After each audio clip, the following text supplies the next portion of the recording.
ஆண்டவரோடு இருப்பாராக. ஆன்மாவோடும் இருப்பாராக. புனித லூக்கா எழுதிய நற்செய்தியிலிருந்து வாசகம். ஆண்டவரே மாட்சி உமக்கே. அக்காலத்தில் மக்கள் வந்து கூட கூட இயேசு கூறியது, இந்த தீய தலைமுறையினர் அடையாளம் கேட்கின்றனர். இவர்களுக்கு யோனாவின் அடையாளத்தை தவிர வேறு அடையாளம் எதுவும் கொடுக்கப்பட மாட்டாது. யோனா நினைவே மக்கள் அடையாளம் இருந்ததை போன்று மானிட மகனும் இந்த தலைமுறையினருக்கு அடையாளமாய் இருப்பார். தீர்ப்பு நாளில் தென்னாட்டு அரசி இத்தலைமுறையினரோடு எழுந்து இவர்களை கண்டனம் செய்வார். ஏனெனில் அவர் சாலமோன் ஞானத்தை கேட்டு உலகின் கடையோடிலிருந்து வந்தவர். ஆனால் இங்கிருப்பவர் சாலமோனின் பெரியவர் அல்லவா? தீர்ப்பு நாளில் நினைவு மக்கள் இத்தலைமுறையினரோடு எழுந்து இவர்களை கண்டனம் செய்வார்கள். ஏனெனில் யோனா அறிவித்த செய்தியை கேட்டு அவர்கள் மனம் மாறியவர்கள். ஆனால் இங்கிருப்பவர் யோனாவிட பெரியவர் அல்லவா? ஆண்டவரின் அருள்வாக்கு. கிறிஸ்துவே உமக்கு புகழ்.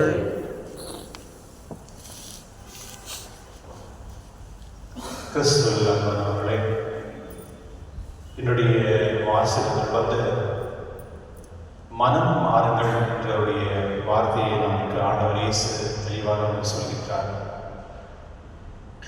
இப்போ நம்ம ஆன்டிகல் வெர்ஷன் பில் ஒன்று பாஸ் பண்ணியிருக்காங்கல்ல நம்ம நாட்டில், நம்ம ஸ்டேட்டில். அது வந்து மதம் மாற்றுவதற்காக பண்ணியிருக்காங்க. மதம் வேற, மனமும் வேற. மனம்ன்றது நான் எனக்குள்ள இருக்க ஆன்மா. மதம்ன்றது வந்து நான் எந்த ரிலீஜன் சேர்ந்தது. நிறைய பேர் வந்து இன்னைக்கு ஒரு மிராக்கிள் கிடைக்குமா, பார்க்கணுமா, முடியுமா அப்படின்ட்டு தேடிட்டு போகிறாங்க.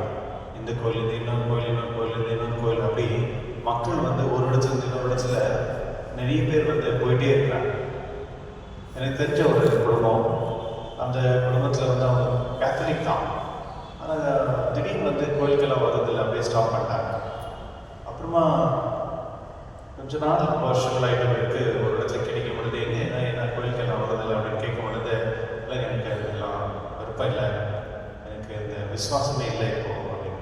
சரி, ஓகே, அது எதுக்கு அப்படின்னா, இல்லை எனக்கு வந்து வாழ்க்கையில் வந்து சில விஷயங்கள் நடந்தது, எனக்கு எந்த ஒரு பிரயோஜனமும் இல்லை கடவுள்னால, எந்த ஒரு பெனிஃபிட் கடவுள்னால எனக்கு கிடைக்கல, அதுக்கு நான் ஏன் வந்து கடவுள் பண்ணணும்?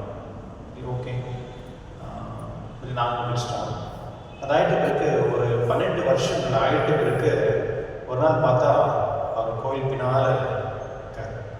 என்ன திடீர்னு எப்படி இருக்கீங்க அப்படின்னு பார்க்கும் பொழுது, என்ன திடீர்னு கோயிலுக்கு வந்திருக்கீங்களே அப்படின்னு பார்க்கும் பொழுது, அவர் வந்து தெரியல, என்ன பண்ணுறதுன்னு தெரில, வேறு வழி இல்லை, அதில் தான் மறுபடியும் கோயிலுக்கு வர வேண்டியதாச்சு அப்படின்னு சொன்னார்.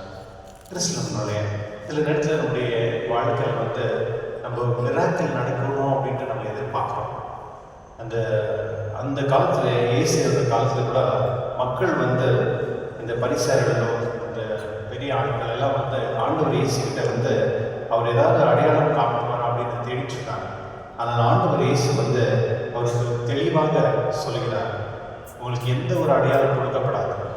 ஆனால் அடையாளம் வந்து யோனா வந்து எப்படி கொடுத்தாரோ, அம்மா அந்த தென்னாட்டு அரசி எந்த மாதிரி அவங்க வந்து அந்த காலத்தில் கொடுத்த அந்த நிகழ்வு தான் உங்களுக்கு அந்த அடையாளம் அமைச்சிருக்காங்க. இப்போ நீங்கள் ஒரு பேங்க்குக்கு போயிட்டு என்ன கேளுங்க, உங்களுக்கு அடையாள அட்டையில் எதுவுமே கொடுக்க மாட்டாங்க. ஆதார் கார்டு இல்லை, ஓட்டர் ஐடி கார்டு இல்லை, எதுவுமே கொடுக்க மாட்டாங்க. கவர்மெண்ட் ஸ்கீம்ஸ் கூட அவ்வளோதான். உங்கள்கிட்ட வந்து நீங்கள் பிபிஎல் கார்டு இருந்தால் மட்டும்தான் உங்களுக்கு எல்லாமே நீங்கள் தான் ஃப்ரீயாக கொடுப்பாங்க.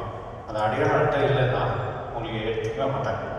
அப்போது ஒரு அடையாளம் வந்து ஒரு மனிதனுக்கு ரொம்ப முக்கியமாக இருக்குது. ஆனால் அது விசுவாசத்தில் வந்து இந்த அடையாளம் நம்ம எதிர்பார்க்கணுமா அப்படின்றது வந்து ஒரு பெரிய கேள்வி தான். கிறிஸ்துவன்களே, இந்த முதல் மாதத்தில் நான் பார்க்கும் பொழுது யோனா அப்படின்னா சமாதானம்னு சொல்லலாம், இல்லை பீஸ் மேக்கர்னு சொல்லலாம், இல்லை பொறா அப்படின்னு கூட அந்த பேருக்கு அர்த்தம். யாருன்னா இருக்கீங்களா யோனா அப்படின்னு? ஓகே, அந்த பேருடைய பொருள் வந்து பொறா அப்படின்னு அர்த்தம். அந்த காலத்தில் வந்து அந்த யோனா வந்து ஒரு நினைவே அப்படின்ற ஊருக்கு வந்து அனுப்பும் பொழுது அவர் வந்து ஃபர்ஸ்ட் ஆஃப் ஆல் போகிறது விருப்பப்படுறதில்லை.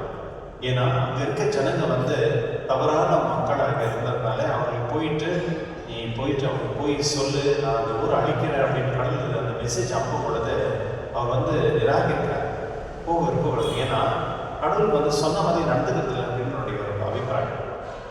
பாருங்களேன், கடவுள் சொன்னது சிலது கடவுளை கேட்கறது இல்லை. அதுபோல் அவர் வந்து கடைசியில் அவர் போகிறதில்ல. அவர் எங்கேயோ போகிறாரு, கடைசியில் அந்த திமிங்களை மாட்டின்னு அம்மா போயிட்டு கடைசியில் வேறு வழியே இல்லாமல் அந்த மக்களுக்கு போய் தெரிவிக்கிறார் கடவுள் வந்து அவங்க அழிக்கிறார் அப்படின்னு சொல்லும் பொழுது அந்த முதல்வாக சொல்ற அந்த அரசு வந்து அந்த மக்களை கூப்பிட்டு சொல்கிறார், கடவுளுடைய சாபத்துக்கு நாம் இருக்கிறோம், மனம் திறமை வேணும். ஆகினால நம்ம வந்து எல்லாருமே நோன்பு இருந்து நீங்கள் மட்டும் இல்லை, குழந்தைகளும் இந்த ஆடு மாடுகள் கூட நீங்கள் தண்ணி கூட கொடுக்கக்கூடாது.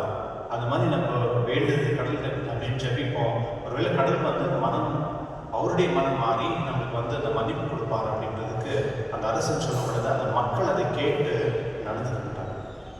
இந்த தவக்காலத்தில் அப்படிதான் இந்த காலத்தில் வந்து மக்களுக்கு வந்து திருச்சபை சொல்லுது மனம் மாறுங்கள் அப்படின்னு சொல்லி.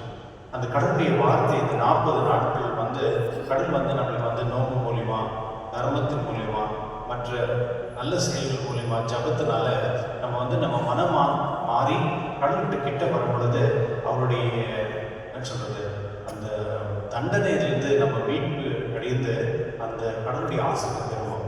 அந்த நினைவு மக்கள் வந்து அந்த ஆசீர்வாதம் பெற்றுக்கிறார். அப்போ கடைசியில் வந்து யோனா வந்து கோபமாக போகிறார், கடல்கிட்ட இருந்து கோபமா, அது நீ சொன்ன அழிக்கிறேன்னு சொன்னேன், என்னுடைய வார்த்தைக்கு என்ன நான் போய் சொன்னேன், நீ செஞ்சிடல, வர அவங்களுக்கு நீ மன்னிச்சிட்ட அப்படின்னு கோச்சிட்டு போகிறேன். சில நேரத்தில் இந்த மாதிரி வீட்டில் நடக்கும். ஒருவர் தவறு செஞ்சுன்னா அந்த தவறு வந்து அவங்க மன்னிப்பு கேட்டிருப்பாங்க, கடவுளும் மன்னிச்சிருப்பார். ஒருவேளை அந்த குடும்பத்திலையும் அவர் திருந்தி வாழ்ந்துடலாம். ஆனால் சில நேரத்தில் வந்து அதை சொல்லி சொல்லி சொல்லி சொல்லி அந்த மனுஷனை வந்து அப்படியே அவங்க மறுபடியும் அந்த பாவனை செய் அப்படின்னு சொல்கிற மாதிரி ஏன்னா இன்ஸ்டிகேட் பண்ணுவாங்க. கிறிஸ்துவனுடைய மனம் ஒரு மனிதன் வந்து மனம் திரும்பிட்ட பிறகு அந்த மனிதன் வந்து மறுபடியும் ஒரு ஏஞ்சலாக மாறுகிறார்.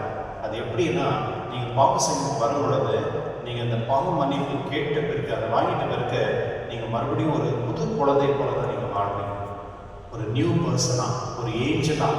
ஏன்னா நமக்கு இருக்க அந்த முழு பாவம் வந்து வெளியே போயிடுது. அந்த கடவுள் வந்து இந்த புது லைஃப் நமக்கு கொடுக்குறாரு. அந்த புது லைஃப் நம்ம கொடுக்கும் பொழுது நம்ம மீண்டும் ஒரு நல்ல மனிதராக, அந்த புது மனிதனாக வாழணும். இதுதான் அந்த ஆசீர்வாதம். கிறிஸ்துவர்களே, சில நேரத்தில் வந்து நம்ம பாவம் செய்கிறோம், அது செஞ்சுட்ட பிறகு மனம் வந்து நம்ம திரும்பி வாழும் பொழுது அது மற்றவங்களுக்கு ஏற்றுக்கொள்வதில்லை. அது ஓகே, அது அவங்களுடைய விருப்பம். ஆனால் உங்களுக்கு வந்து நீங்கள் மனம் மாறிட்ட பிறகு கடவுளுடைய ஆசீர்வாதத்தை நீங்கள் இருக்கும் பொழுது அது ஒரு பெரிய பொக்கிஷம். இன்று நற்செய்தியில் நாம் பார்க்கும்போது ஆண்டவர் இயேசு வந்து அந்த தென்னாட்டு அரசி சாலமோனுடைய ஞானத்தை கேட்டு தானும் மனம் மாறினாள். ஆனால் அவர்களோட, அதாவது இயேசு பிறகுறதுக்கு முன்னே 700 வருஷத்துக்கு முன்னே வந்து சாலமோன் இருந்தார். அதுக்கு இந்த யோனா வந்து இருந்தார். அவ்வளோ வருஷங்கள் ஆயிட்ட பிறகு ஆண்டவர் இயேசு சொல்கிறார், அவர்களோட மேலானவர் இங்கே ஒருவர் இருக்கிறார் அப்படின்னு நீங்கள் தெரிஞ்சுக்கணும் அப்படின்னு சொல்கிறார். அதுதான் ஆண்டவர் இயேசு. கிறிஸ்துவர்களே, இன்னைக்கு நம்ம மிராக்கிள் கிடைக்கணும் அப்படின்னு ஒரு ஊருக்கு ஒரு சர்ச்சுக்கு நம்ம போகிறோம். எதுக்கு வந்து நம்ம இப்போ நம்ம வேளாங்கண்ணிக்கு போகிறோம். வேளாங்கண்ணிக்கு போகிறதால ஜஸ்ட் ஒரு என்ன சொல்கிறது ஒரு ப்ரேயர் பண்ணிட்டு மாதா பார்த்துட்டு வந்து அது ஓகே. ஆனால் இந்த இடத்துல போனால் இந்த மிராக்கிள் நடக்கும் அப்படின்ட்டு ஒரு சர்ச்சாக போகிறாங்களே, அது வந்து தவறு. நம்ம வந்து மிராக்கிளுக்காக கடவுள்கிட்ட போகக்கூடாது, நம்முடைய அன்புக்காக கடவுள்கிட்ட போய் நம்ம பார்க்கணும். இப்போ நம்ம ஒரு குடும்பத்தில் போய் பார்க்கணும், யாருன்னா விசிட் பண்ணுறோம், அவங்க எப்படி இருக்கீங்க, நல்லா இருக்கீங்களா அப்படின்னு போய் பார்த்துட்டு வரலாம். அது அவங்க எதாவது நம்ம போகிறதுனால ஏதாவது அவங்க எங்களுக்கு கிடைக்கிறது கொடுப்பாங்கன்றதுக்காக நம்ம போகிறோம்.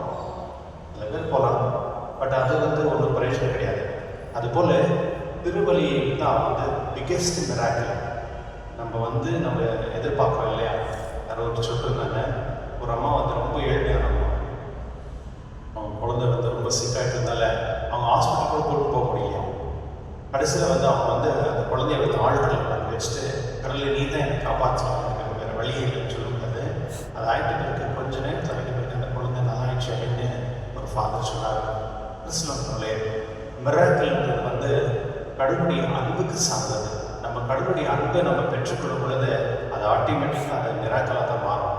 இப்போ வீட்டில் கூட அப்பா அம்மா கிட்ட வந்து நம்ம வந்து ஏதாவது கேட்குறோம், நீங்கள் அன்பை ஏதாவது கேட்பாங்க. பெற்றோர்கள் வந்து ஏதோ ஒரு கடனோ வாங்கி ஏதாவது பண்ணி கொஞ்சம் ஹெல்ப் பண்ணுவாங்க, இல்லை வந்து அவங்களுக்கு வந்து ஃபுல்ஃபில் பண்ணுவாங்க பிள்ளைங்களுக்கு. அதுபோல் அந்த அதுதான் மிராக்கல்.